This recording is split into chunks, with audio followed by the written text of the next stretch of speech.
الان ساعت 1 شب و من کف خیابونه چینم. میخوام ببینم اینقدری که همه میگن امنه واقعا هم هست یا نه. برای این کار قراره از ساعت 1 شب که همه جا تاریک و تعطیل بیرون باشیم و تو جای تاریک قدم بزنیم و ببینیم واقعا امنیت هست یا نه. خب دیگه تست امنیت چین همین الان شروع میشه.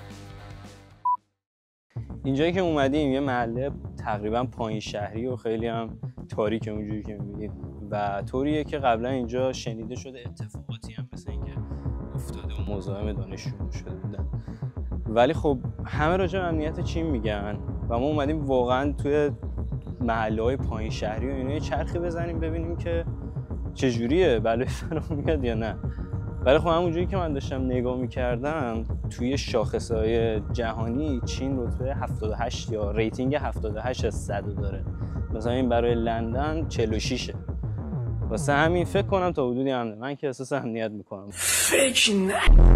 با اینکه خیلی از امنیت چین صحبت میکنم ولی همیشه دانشگاه اطلاعیه زده که شبها بیرون نرید آقا، شبها یا حداقل تنها بیرون نرید یا میرید زود برگردید.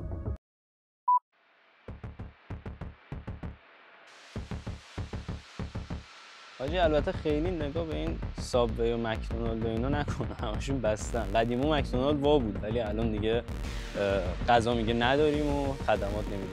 یکی از علتایی که البته من جرأت کردم بیام این ویدیو رو بگیرم اینه که هر جایی که نگاه می‌کنی دوربینه. تقریبا به ازای هر 2 نفر یه دوربین توی چین هستش. میگن حدود 567 میلیون دوربین توی سطح شهر نصب و عملا همین الان میدونم من دارم اینجا چه گویی میخورم، پس احتمال امنیت منم تضمین. این خیابونه هم باحاله. ببین ماشینی که اینجاست بی ام و است، این یکی جگوار اف تایپ اف پیسه. تا ته که میگیری پر ماشینه، یعنی سطح امنیت اینجوریه که ماشینا بیرون پارک میکنن. خیلی از خونه‌ها و مجتمع‌ها حتی پارکینگ هم ندارم و عملا خیلی هم مهم نیست. این ماشین این بیرون نه خط روش میفته نه دست بهش میخوره. حداقل تو این 2 سالی که من اینجا بودم تا حالا ندیدم اتفاق خاصی برای ماشین بیفته و همیشه همه خیابونه همینجوری پر ماشینه. اون بر عادی و بنز و هوندا و پر ماشینای خفن. یکی از علتایی که من این ساعت الان تخم کردم بیام بیرون همین 2 تا دوست کوچولوییه که بالا سر من میبینی. حالا بیا اینجا این یکی رو عدس نده. هوس کردی ساعت 3 شب بری پارک، همطوری که میبینی خیلی تاریکه. بیا بودو بیا. اینا بارفیکسه. یکی اومدیم یه جای تاریک وقتش راجع به قتل صحبت کنیم. یکی از حالا چیزایی که من میخوندم اینه که به 6/10 به ازای هر 100,000 نفر توی چین، یعنی خیلی پایینه. عمده جرم و چیزایی که توی چینه جرایم اینترنتی و کلاهبرداری و اسکم و این چیزاست. یعنی واقعا جرمی مثل قتل و خفتگیری و ممکنه الان بگیره پارم کنه. معلوم و نمیدونم. آره خلاصه که قتل کمه، حشره زیاده، حشره پارمون میکنه. یعنی ممکنه همین الان صدا میاد، حالا ولش کن برمیگردیم.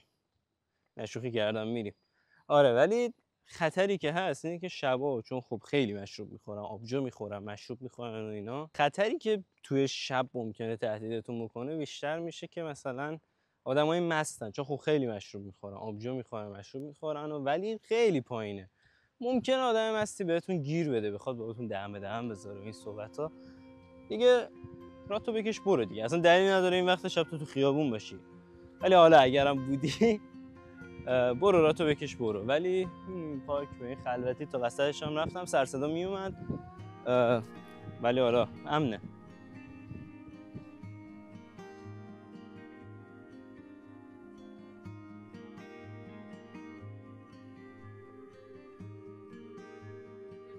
بدون جیگر که نمیشه.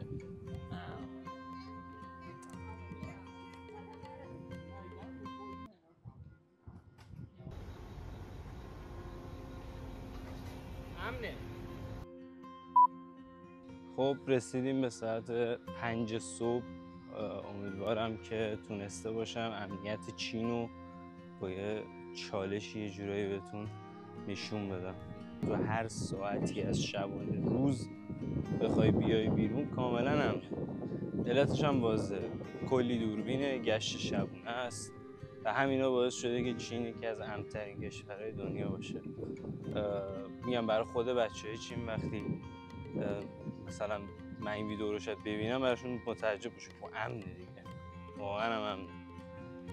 نمیدونم حداقل anyway اگه این کانتنت رو دوست داشتین لایک و کامنت و سابسکرایبتون نره، توی نظرات بگید چطوریه و اگر ویو خوبی بگیره ویدیو ازش استقبال بشه قسمت بعدیشو توی مرکز شهر میسازیم. جایی که ما هستیم حومه شهره، یه جورایی نزدیک خود دانشگاه محسوب میشه و واسه همین اگه دوستش داشتین حمایت بشه بعدی رو توی داونتاون میسازیم که یه نموره به نظرم خطرناک‌تره ولی انجامش میدیم. ممنون که تا اینجا ویدیو رو تماشا کردید، امیدوارم خوشتون اومده باشه.